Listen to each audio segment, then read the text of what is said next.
Welcome to another Airbrush Asylum video. In this video we're going to show you how to airbrush a starburst. The starburst is obviously used quite a bit in space scenes, but you can also use it for gleams on armour or metal or any of those sort of panels, reflections, that sort of thing. So let's get into it. You can see at the moment I'm using just some torn paper, so I'm going to show you how to do it using paper, making your own freehand template like this. You spread the sheet of paper, it's normal A4 paper, spread it about 1 millimeter or 2 millimeters apart. You can see we've already sprayed the vertical line, now we just did the horizontal, so that gives us our cross section, and we're going to add in some diagonals. Now you don't necessarily need to do the diagonals, but I just thought I may as well show you. It's quite easy to leave them out if you don't want to add them in later. We're working on a sheet of black, just regular A4 paper, so you can do this on obviously any black background. It's not going to look as impressive on white using, say, black or another colour. This shot here shows you now I'm doing the last diagonal. You can see roughly the distance that I'm away from the surface. I would say maybe about 12 centimeters away from the surface there, and I'm just spraying in the center. You can see my hand, my fingers were holding down the freehand template, which was our paper, and I'm just spraying in the middle, so aiming in the middle there.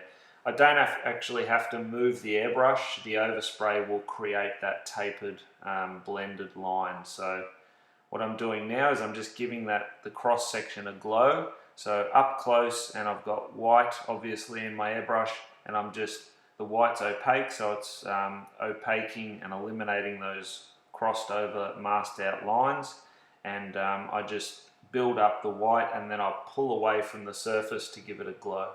I've just switched to my blasted Art Tool series template, the Circle Effects template by Rhino, and I've just done basically a small halo around the starburst. Again, you don't need to add this in. These are all just extra things that I thought I'd show you.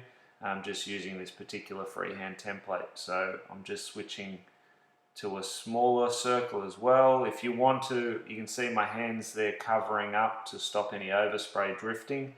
But if you're not comfortable with that, you can also mask up any areas that you do not want to be exposed and allow for any overspray. Alright, so I've just built it up with a few little reflections there. So you can see how easy that was to create that first starburst. So definitely have a play around with that. Again, like I mentioned earlier, you do not need to incorporate all of the little features that I've just done. You can modify it to suit what you're doing.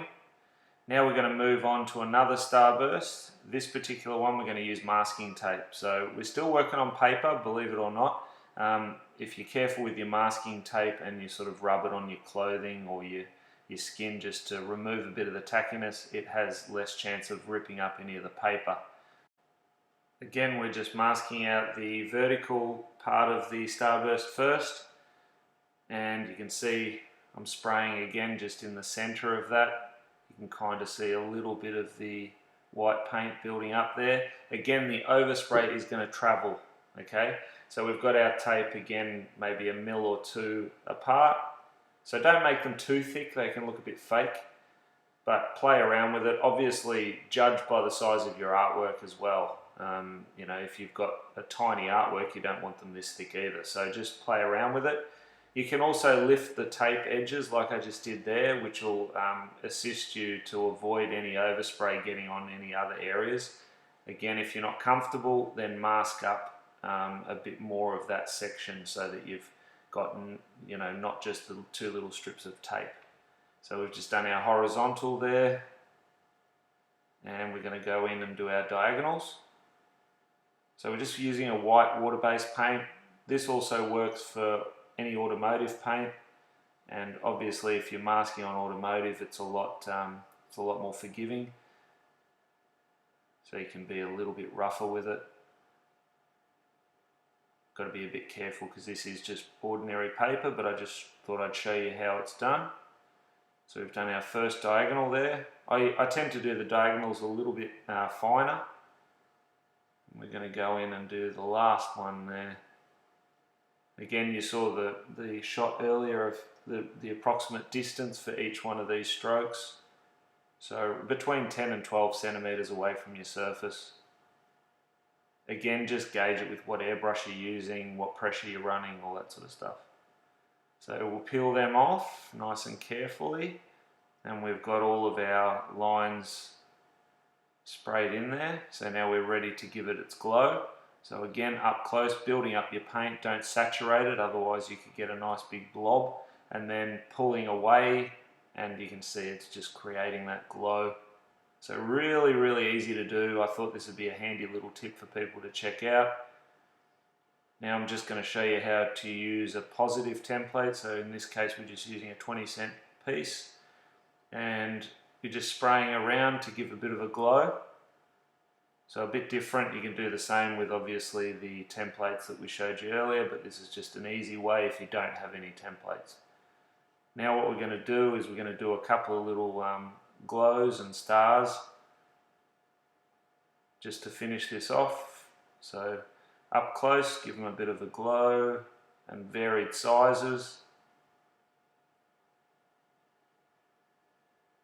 Just add a few more in here and there, just randomly. You can obviously do a whole space scene, but thanks for watching. There you have it. We've shown you how to do a couple of quick starbursts. I hope you enjoyed the video, and if you like our videos, make sure you subscribe. Thanks again. Bye for now.